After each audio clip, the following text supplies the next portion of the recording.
All right, welcome everyone. We're Semblance of Sanity. I'm Caleb. I'm Jacob. And we're here for Run with the Wind, Episode 8. We had the track meet. Mm-hmm, and, yes. well... Got to meet a bunch of other characters, specifically a couple that are tied to this whole running thing, but one that's from Haiji's past. And is a bit of a power ceiling for Kakeru. Mm-hmm. Yeah. Yeah, definitely the one that is the... to beat if this is that kind of show. But the more and more we get into this show, the more I don't really care about who's the fastest or who's the strongest or what have you. Because Haiji continually pushes this this philosophy, this vision about running that's not really focused about necessarily winning, being the fastest, or even necessarily whether or not they're able to get everyone into the Hakone Ekiden. Even though that is definitely the goal. They do need all 10, yeah. And Prince is getting closer. He's getting Prince closer. Is on his way. Maybe in a year, he'll be able to do it. So we'll see. But at the very least, Shindo has been showing that he's putting in lots of extra effort. So he's up there with the JoJo bros, you know? That's right. Yeah, the JoJo twins. Yep. But Kakeru. Also, none of them actually placed, though, in the track. Right. Only Haiji and Kakeru did. They're close, but not quite. Right. And Kakeru, you can be a leader for them here. You can. But it looks like you're choosing not to. So that's interesting. Yeah. I love how he was called out on the track meet for doing that. It's like, should support him. What he's doing there. Yep. It's good stuff. So, y'all, without further ado, let's get into this. All right, everyone, now be sure to go check out the reaction portion of the video in the description below, then come back here for the discussion.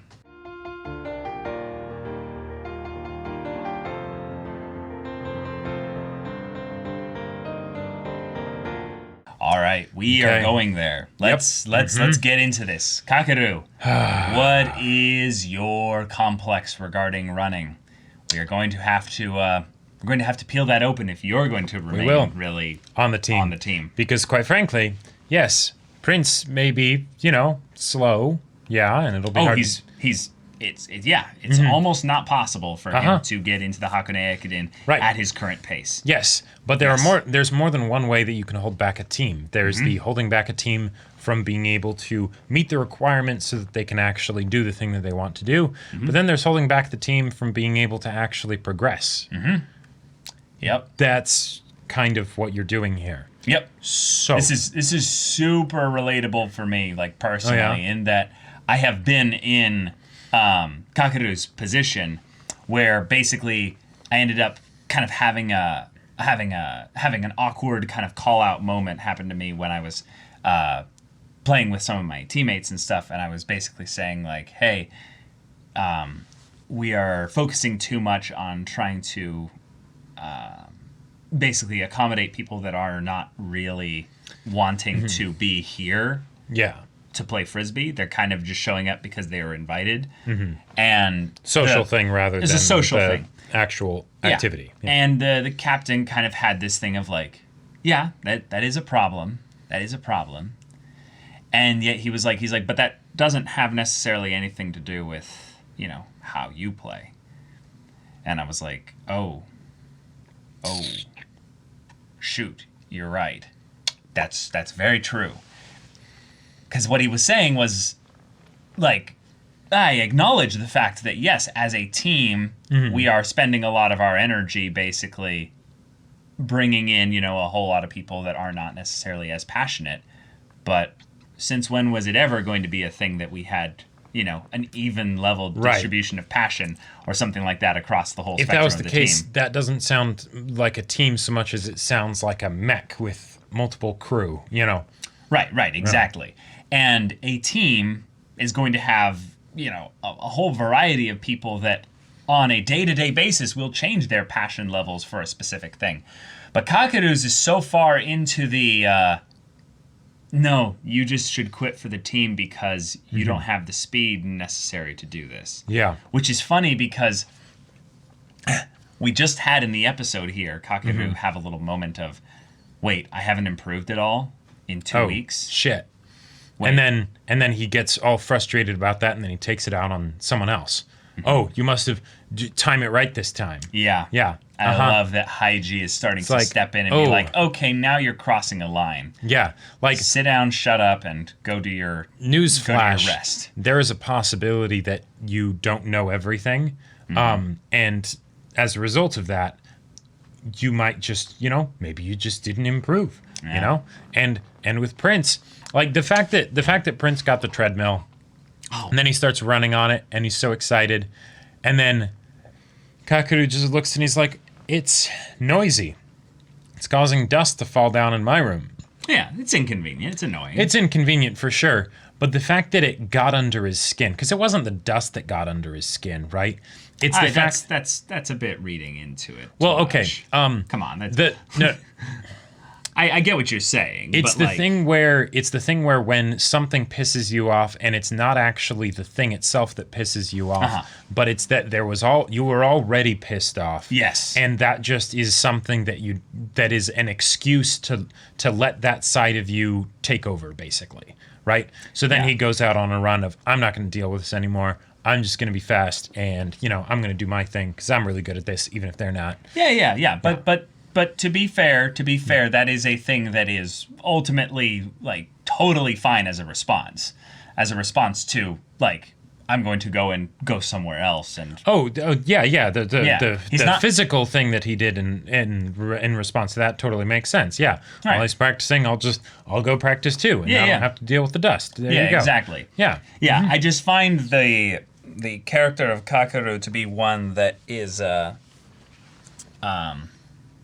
at this point put into a situation where I think it would be very easy just to vilify him and completely ignore what's going on right here. I just kind of was talking about in the OP about how this is basically the adopted child.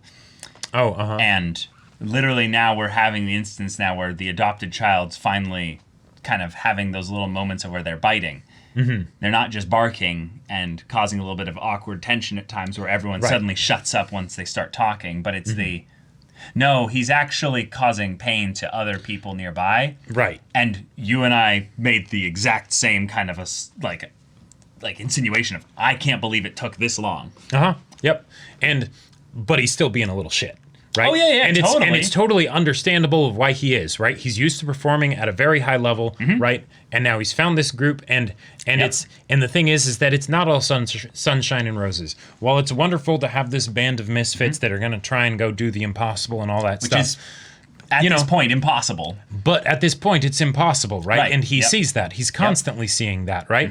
And all the times when they struggle and they're truly putting their all into it, it communicates to him that they actually believe they can do this. Yes. Which really feels like they're disrespecting me and all my talents and everything that I've put into this.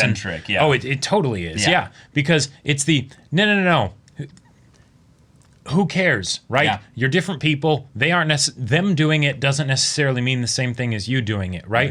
Because when Kakeru thinks about racing, he's talking about, all right, I'm going to get a record. I'm gonna make a new record, right? I'm going to come in first, right? All this stuff. That's what it means for me to race. And that's totally fine. You can do that, right? The thing is that when you then start imposing your own priorities and beliefs and perspectives on other people, that's when it kind of starts being a problem. Yeah, and they're in a team, so they have to be unified in some way. Right. But this is the part where I think the crux of it comes in, is that he hasn't made a point to any of them that they need to set records.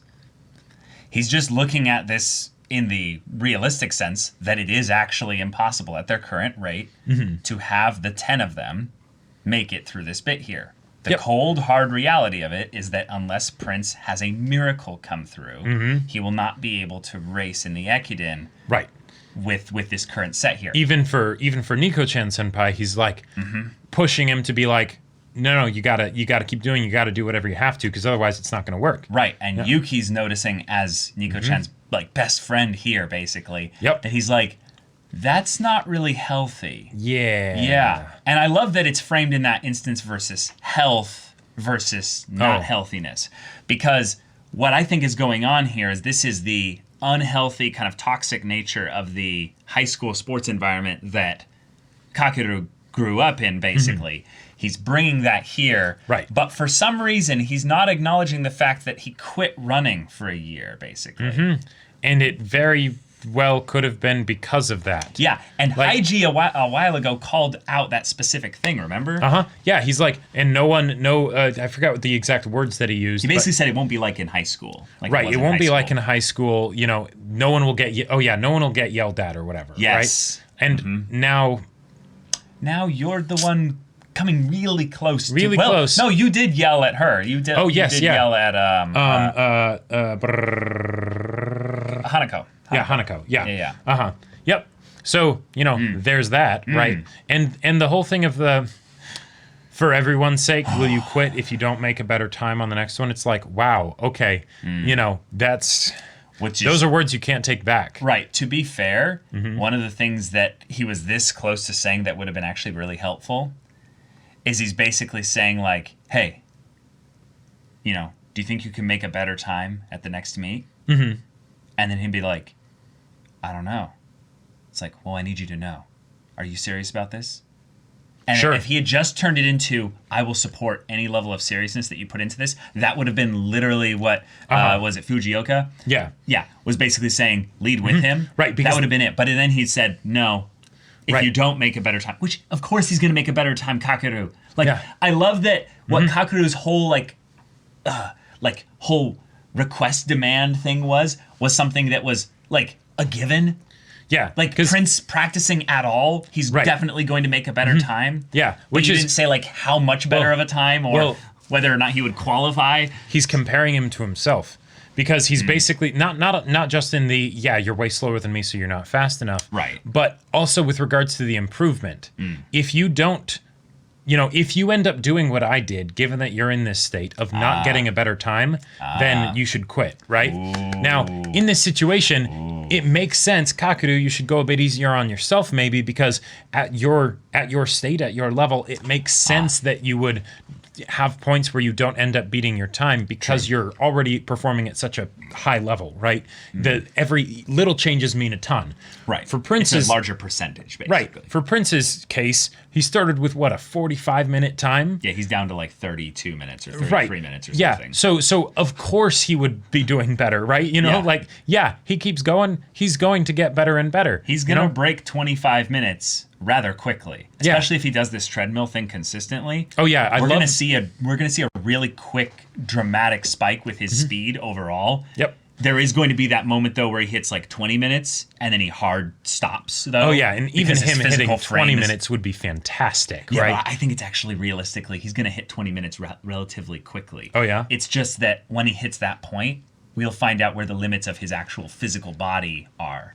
Oh yeah, if Prince ends up being able to actually make the 15-minute time, that's going to be like that's a miracle. Barely like eking past it, right? Like he's gonna get it in 14 minutes and 59 seconds, kind of a thing. Yeah, there are problems where you can see that the others need to kind of shave off a little bit of weight and kind of go in for that extremely lanky runner build. Prince needs to put on 5 pounds. He needs to put 5 pounds of muscle onto his legs. Onto his legs specifically. Maybe more. Yeah, it's pretty dicey for his sake. So I understand Kakeru's this isn't realistic as a goal for you. Yep. But this is the part that Haiji being kind of like we said, the main character if this wasn't an anime, is really important here. Is him calling out Kakeru, being like, look at yourself. Right. Like, would you actually just look at yourself? Before even Prince came in, Yep. Yeah. Yep. It's the Well, he had the thing earlier in the day, yeah. Right. Yeah. But with Hanako.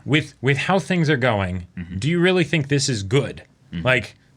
Come on, man. Because I feel like this is something where Kakeru feels like he needs to be the coach because Haiji isn't being, coach. Or Haiji isn't being enough of one, right? And the good cop, bad cop, that can be a great dynamic for this sort of situation, right? But this is a bit much. Yeah, this was the point where Kakeru's really big moment of where he kind of pushed it over the line was when he basically started projecting onto the girl. But then the second part that sent Haiji just deservedly over the edge in frustration was when he called the efforts or the speeds half-assed. Yeah. Now, one of the things that I think is really brilliant about this bit here is that to an athlete, there is a measured mark between effort and results. Yes. That is something that is constant within your mind. So you understand that if you are putting in 70%, that you're going to get, linearly specific results based on that effort.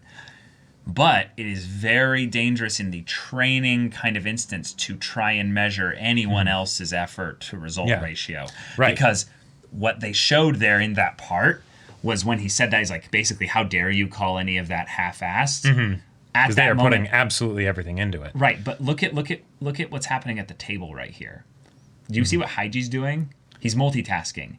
He's right now figuring out the actual details of their specific, he's looking at their times and their schedules and Right. He's basically putting in so much effort just to make it possible that they all can grow. And the fact that he's basically saying all your effort specifically to make them better basically is leading to a bunch of half-assed results and stuff. Let me bring up the specific bit here. No one here is running half-assed, and he kind of snaps at that, and then we show all the angles, but why wouldn't you try to acknowledge that everyone's trying their best? I think it's right here. Yeah. Everyone's trying their best. And then they show all the numbers and everything here, but this is Haiji's work. Yep. This is Haiji here.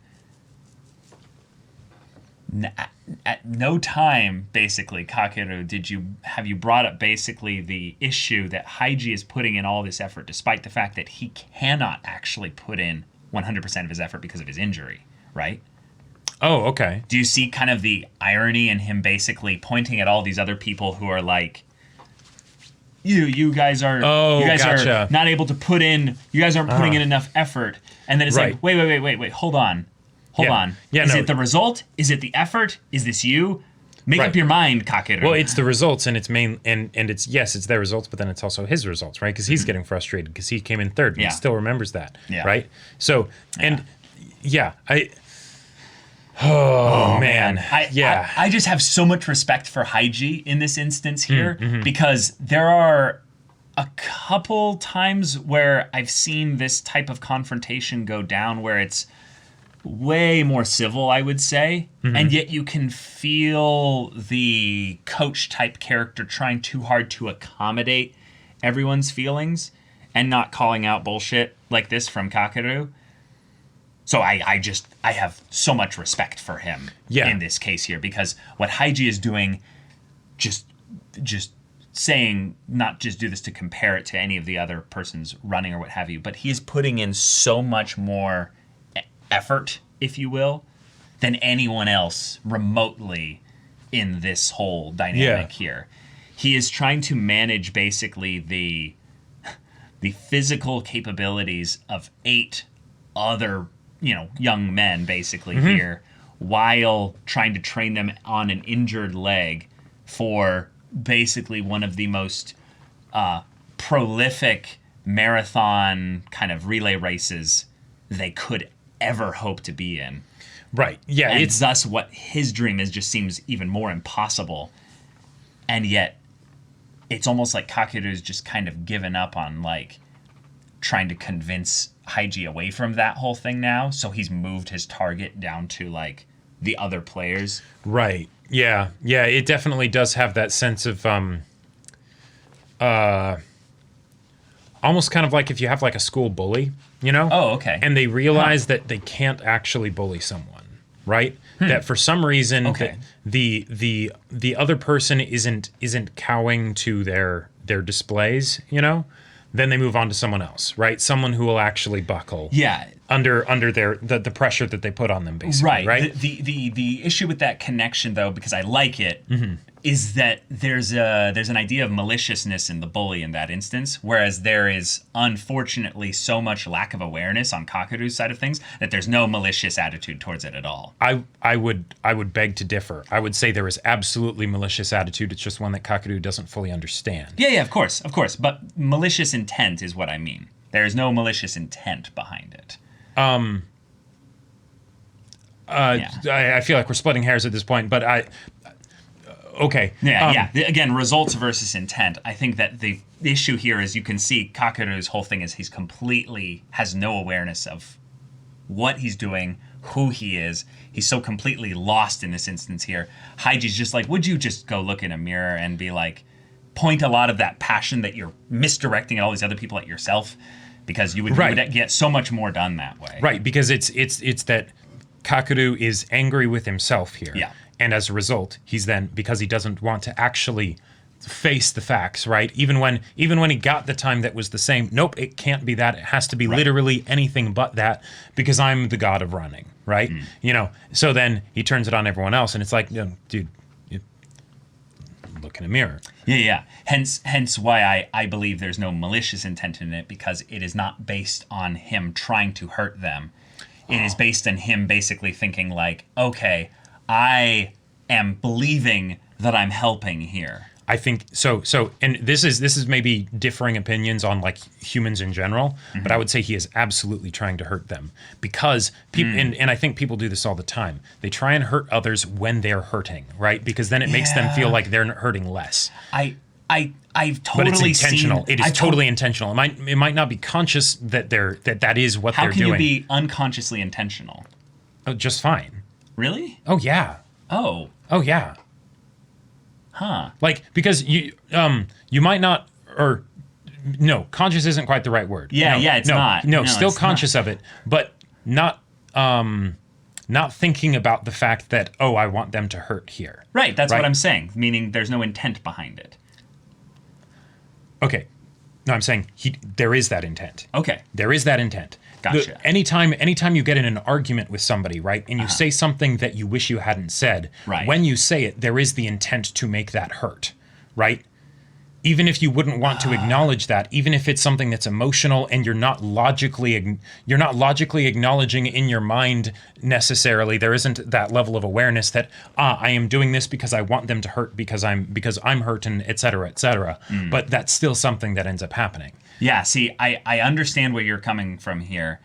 We just have a differing opinion regarding the idea of what malicious basically intent is, and that's okay. That's okay. Okay. I totally get where you're coming from here. It's probably just getting hung up on definitions for words and things like that. Right, but my insinuation here is that Kakeru's problem is in a lack of self-awareness, primarily. Okay. Thus, he projects. Regardless of what he's ending up intending to do, basically, his main problem that Haiji brings up is, would you look at yourself? Right. Thus, he is not able to look at himself. He has a lack of self-awareness here. Yep. His arc will be actually willing to engage with those shadows that chase alongside him as he runs away from them. That actually he sits down, rests, and stops trying to run from his past and actually resolves the issues within himself. By being vulnerable with these people as he runs here. Right. And as he spends his energy and as he basically gives of himself to this group that might not yield something like a record or a Hakune Ekiden win or something that will make him stand out in any way, shape, or manner, that whole process will be so worthwhile that he'll go to Haiji at the end of this whole thing and be filled with gratitude. Yep. Because that's what Haiji really wants, ultimately. Right. If this show is called Run with the Wind, right, and it's constantly bringing up the whole notion that when you run, you're free, right? And Kakeru has been running from things, and he's still running from things, whether literally or emotionally. Yeah. And as a result of this, hopefully because of this conflict bringing it to the surface, he'll be able to be free of that, and then he can truly be free when he runs. Which will be, I'm sure, fantastic when we see that unfold in its full glory. But right now we're in the painful part. We are in the painful part, and I like that is actually something that we're getting into. One of the things that Haikyuu didn't do that they did it, but they kind of kept it isolated. Was there were a lot more moments in the Hinata Kageyama kind of rivalry that if it was not, I would say, as positive and wholesome of an anime, they would have come to, I would say, a lot more like actual issues with each other in general. Sure.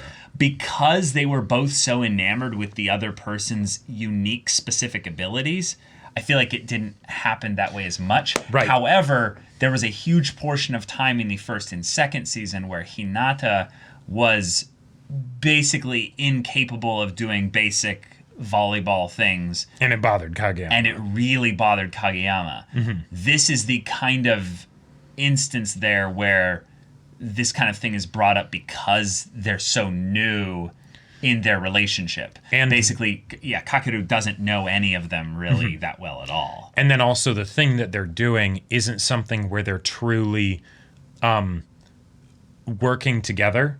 It's just because they're all on the same metrics. What's your time? Right. Oh. So it's literally just it's not a team sport. I'm done in Kakeru's mind. Right. Basically, it's something where yes, they do all pass or fail together, but what Kakeru doesn't directly actually have any effect on what the others do.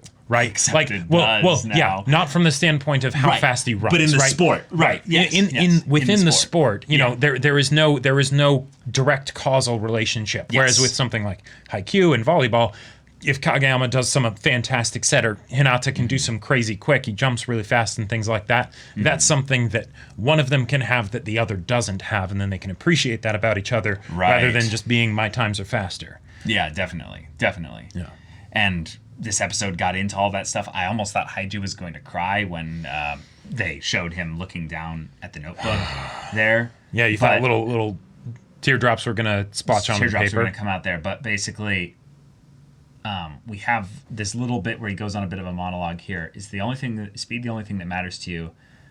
And he's like, they're fast. I think he says they're faster at some point. There's no reason to run. Oh yeah, take a bullet train or a plane or something like that. Yeah, but there's a point before that or around that where he mentions that they've gotten faster. Oh. Where does he say that? Well, he mentions the bullet trains and the planes being faster.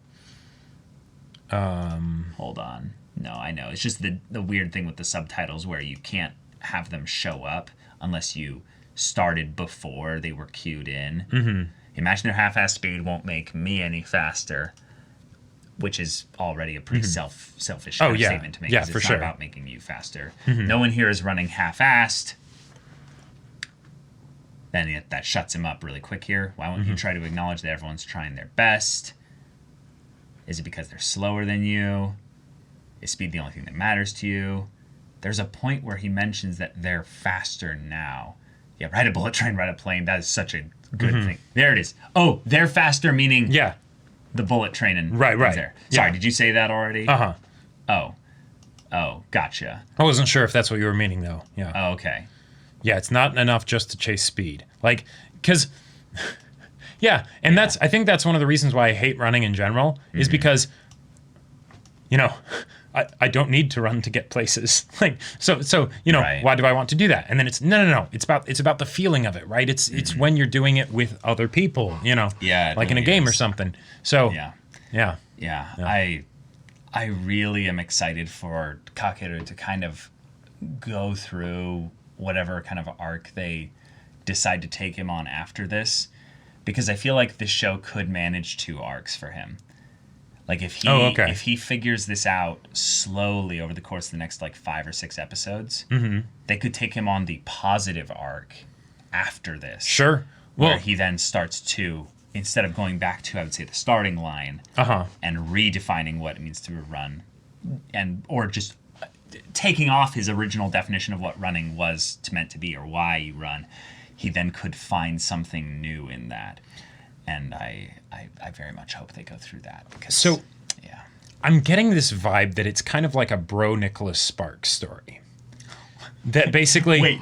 Yeah, okay. So all right. You've got someone who's got a deep emotional conflict and things like that, right? Someone comes along that sees life differently. They rescue them from that. And then the first half of the story is them pulling them out of that, you know, and it's wonderful, and they go through this growth, and it's painful and everything. They struggle, they overcome, and it's fantastic. And then the second arc is, okay, now this other person has something about them that is holding them back in some way, whether it's some, illness that's going to have them something die physical or tragically at the end of the emotional. story, or an injury, right? And then it's the, okay, now how do I overcome this, right? Because gotcha. Because Haiji, I Those are feel both like physical things, though. no, yeah. Gotcha. And then that's something that causes great emotional turmoil because of how much they care about whatever the thing is that they're doing, right? Right. Whether it's the relationship or, playing music or, running, Yeah. right?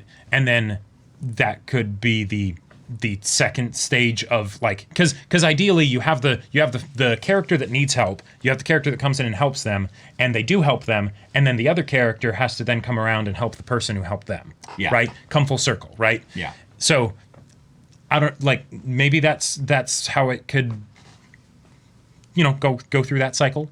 I don't know. Yeah, I think that there's going to be an emotional journey though for Haiji that's completely distant from anything to the do injury? with his injury. Yeah. Okay. So I feel like the injury is more just a point to show that running means more to him than speed because of his injury. Gotcha. And that was the pivotal moment at which he got the hard lesson on that. Maybe, yeah. Yeah, because he was that good, but now he can't, and yet running into Hakone Ekiden with all these other people, that has to mean more than him being able to have a moment where then he runs in it and has his top speed kind of moment because he's, Sure. survived the injury or something. But I don't know exactly what it is because it's got to be something emotional. And we know all these other people care so much about his dream. Mm-hmm. But yeah, what's his it's specific reason why he loves this so much? Or that beyond he just needs, that he's good at it or was good at it. Or just why does he need to do this? Why does he need to do this specifically? Oh, yeah. Yeah. Because if he just wanted to, show other people that he loves it, he could. Mm-hmm. He doesn't need it to be the Hakone Ekiden then.